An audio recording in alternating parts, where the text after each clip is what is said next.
দৃশ্যত এটি ছিল আইনশৃঙ্খলা পরিস্থিতি নিয়ে আলোচনা করার জন্য অন্তর্বর্তী সরকারের প্রধান নোবেলজয়ী অধ্যাপক মোহাম্মদ ইউনূস এবং দেশের ৩ বাহিনীর প্রধানদের মধ্যে একটি নিয়মিত রুদ্ধদ্বার বৈঠক। তবে ২০ মের এ বৈঠক হয়েছে এমন একটি সময়ে যখন ঢাকায় ক্ষমতার দ্বন্দ্ব তীব্রতর হচ্ছে বলে সরকারের ভেতরের কর্মকাণ্ড সম্পর্কে অবগত একাধিক কর্মকর্তা আন্তর্জাতিক গণমাধ্যম আল জাজিরার কাছে বর্ণনা করেছেন।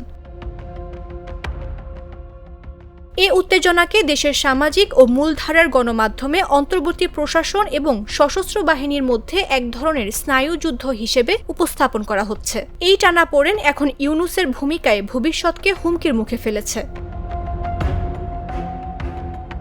ইউনূস পদত্যাগ করার কথা ভাবছেন এমন গুজব ছড়ানোর মধ্যে এই বৈঠক অনুষ্ঠিত হয়। তবে গত ২৪ মে উপদেষ্টা পরিষদের আরেক বৈঠকের পর পরিকল্পনা উপদেষ্টা ওয়াহিদ উদ্দিন মাহমুদ জানান পদত্যাগ করছেন না প্রধান উপদেষ্টা, থাকছেন অন্য উপদেষ্টারাও। তবে বিশ্লেষকরা বলছেন এই অচলাবস্থা এখনও কাটেনি।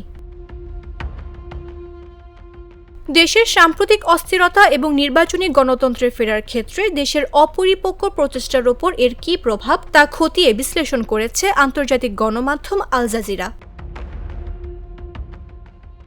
২০২৪ সালের জুলাই থেকে দেশে সেনাবাহিনী মোতায়েন রয়েছে। গণবিক্ষোভের মুখে শেখ হাসিনা পতনের পর বেসামরিক আইনশৃঙ্খলা রক্ষা বাহিনী মুখ থুবড়ে পড়ে। পুলিশ বাহিনী দায়িত্ব পালন থেকে বিরত থাকে। বহু থানায় পুলিশ সদস্যরা অনুপস্থিত থাকেন ও জনশৃঙ্খলা ভেঙে পড়ে। এই অবস্থায় সেনাবাহিনী মোতায়েন অব্যাহত রাখার প্রয়োজনীয়তা দেখা দেয়। যদিও গত আগস্টের মাঝামাঝি পুলিশ আবার কার্যক্রম শুরু করেছে, তারপরও দেশে চলমান অস্থিরতার কারণে বেসামরিক সামরিক ঐক্যমত্যের ভিত্তিতে সেনাবাহিনীর উপস্থিতি বজায় রাখা হয়েছে। গত ২১ মে সেনার প্রধান জেনারেল ওয়াকারুজ্জামান খোলাখুলি আহ্বান জানিয়ে বলেন, চলতি বছরের ডিসেম্বরের মধ্যেই জাতীয় নির্বাচন অনুষ্ঠিত হওয়া উচিত। তিনি সতর্ক করে বলেন, সেনাবাহিনীকে দীর্ঘ সময় ধরে বেসামরিক কাজে নিয়োজিত রাখলে তা দেশের প্রতিরক্ষা দুর্বল করতে পারে। এদিকে অন্তর্বর্তী প্রশাসন বলেছে ২০২৬ সালের মাঝামাঝির আগে কোনো নির্বাচন নয়। অর্থাৎ সেনা প্রধানের মন্তব্যে ভিন্ন মতের ইঙ্গিত পাওয়া যায় যে তিনি ইউনূস প্রশাসনের ঘোষিত অবস্থানের সঙ্গে একমত নন। এছাড়াও মানবিক করিডোর, দেশের প্রধান সমুদ্র বন্দর চট্টগ্রাম বন্দর সম্ভাব্য বিদেশি ব্যবস্থাপনায় দেয়া কিংবা ইলন মাস্কের স্যাটেলাইট ইন্টারনেট সেবা স্টারলিংক চালু করা নিয়েও ভিন্ন মত দেখা গেছে সেনা প্রধানের। জেনারেল ওয়াকারের এসব বক্তব্য এমন এক সময় এলো যখন চারদিকে গুজব ছড়িয়ে পড়েছে যে ইউনূস প্রশাসন নাকি জেনারেল ওয়াকারকে পদচ্যুত করার চেষ্টা করেছিল, যদিও সরকার বা সেনাবাহিনীর কেউ এখনও এটি নিশ্চিত করেনি। এই গুজব নিশ্চিত না হলেও এটি জনমনে ব্যাপক আলোড়ন তুলেছে এবং অন্তর্বর্তী এ সময়ে বেসামরিক সামরিক সম্পর্ক নিয়ে প্রশ্ন তৈরি করেছে। তাই জেনারেল ওয়াকারের এ প্রকাশ্য দৃঢ় বক্তব্য এবং সাংবিধানিক প্রক্রিয়া ও জাতীয় সার্বভৌমত্বের ওপর এর গুরুত্বারোপের সময়কাল বিশ্লেষকেরা অন্তর্বর্তী সরকারের ক্রমবর্ধমান বেসামরিক উদ্যোগ নিয়ে সেনাবাহিনীর মধ্যে বাড়তে থাকা অস্বস্তির একটি ইঙ্গিত হিসেবে ব্যাপকভাবে দেখছেন।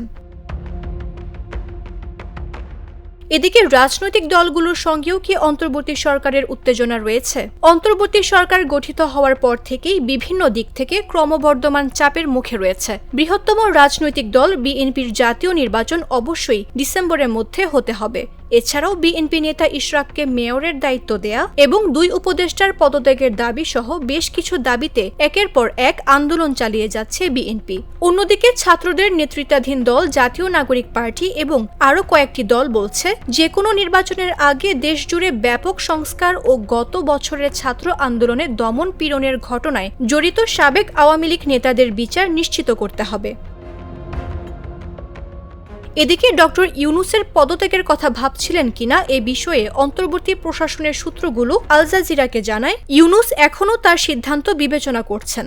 মোহাম্মদ ইউনূস কেন পদত্যাগ করতে চেয়ে থাকতে পারেন এ বিষয়ে বিশ্লেষকেরা বলছেন, পুলিশ, বেসামরিক প্রশাসন সহ রাষ্ট্রের প্রধান অঙ্গগুলো ক্রমেই বেশি অন্তর্বর্তী সরকারের নিয়ন্ত্রণের বাইরে চলে যাচ্ছে। বিশ্লেষকদের মতে হোঁচট খাওয়া অনেকগুলো সংস্কার প্রস্তাবের মধ্যে এক উজ্জ্বল উদাহরণ হল জাতীয় রাজস্ব বোর্ডকে 2টি প্রতিষ্ঠানে ভাগ করার প্রস্তাব। রাজনৈতিক বিশ্লেষক রেজাউল করিম রনি আল জাজিরাকে দেয়া এক সাক্ষাৎকারে বলেন, ইউনূসের পদত্যাগ নিয়ে আলোচনা অন্তর্বর্তী সরকারের অভ্যন্তরীণ ঐক্যের অভাবে বাড়তে থাকা হতাশার প্রতিফলন হতে পারে। তিনি বলেন, গণ অভ্যুত্থান পরবর্তী সময়ে অন্তর্বর্তী সরকারকে ঘিরে যে ঐক্য গড়ে উঠেছিল তা দৃশ্যত এখন ব্যক্তিস্বার্থে দুর্বল হয়ে পড়ছে। পদত্যাগের আলোচনা সম্ভবত সেই ঐক্য পুনর্গঠনের প্রয়োজনীয়তা বোঝাতে এক ধরনের সংকেত। রেজাউল করিম মনে করেন, কিছু সরকারি নিয়োগ রাজনৈতিক দলগুলোকে বিমুখ করে তুলেছে। প্রশ্ন উঠেছে, কিছু ব্যক্তি কি সরকার ঘোষিত সংস্কার কর্মসূচির বাইরেও কোনো উদ্দেশ্য নিয়ে কাজ করছেন। তিনি বলেন, এটি সেই কারণ হতে পারে যার জন্য সরকার বৃহত্তর রাজনৈতিক সহযোগিতা অর্জন ও কার্যকরভাবে কাজ করার ক্ষেত্রে হোঁচট খাচ্ছে। এই বিশ্লেষক আরও বলেন, বর্তমানে নির্বাচনের পক্ষে অবস্থান নেওয়া প্রশাসনকে এমনভাবে উপস্থাপন করতে পারে যে তারা বিএনপির রাজনৈতিক অবস্থানের সঙ্গে একমত, কিন্তু শেষ পর্যন্ত দেশকে নেতৃত্ব দেবে কে সেটি নির্ধারণের অধিকার জনগণেরই থাকা উচিত। তবে এনসিপির নাহিদ ইসলাম বিষয়টি অন্যভাবে দেখছেন। শুক্রবার রাতে এক ফেসবুক পোস্টে তিনি সতর্ক করে বলেন, গণতান্ত্রিক উত্তরণকে ব্যাহত করার ও আরেকটি ১/১১ ধরনের ব্যবস্থা চাপিয়ে দেওয়ার ষড়যন্ত্র চলছে। অধ্যাপক ইউনূসকে দায়িত্বে থাকার এবং সংস্কার, ন্যায় বিচার ও ভোটাধিকার বাস্তবায়নের প্রতিশ্রুতি পূরণ করার আহ্বান জানিয়ে নাহিদ ইসলাম বলেন, অধ্যাপক ইউনূস অবশ্যই তার দায়িত্বে থেকে সব রাজনৈতিক সংকটের সমাধান করবেন।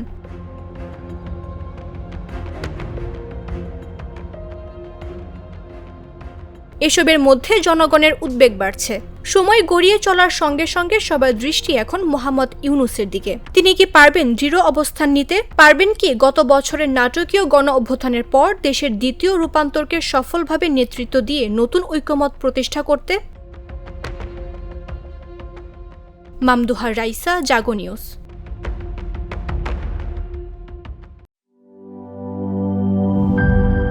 এই ঈদে জামা জুতো অ্যাক্সেসরিজের ডিসকাউন্ট।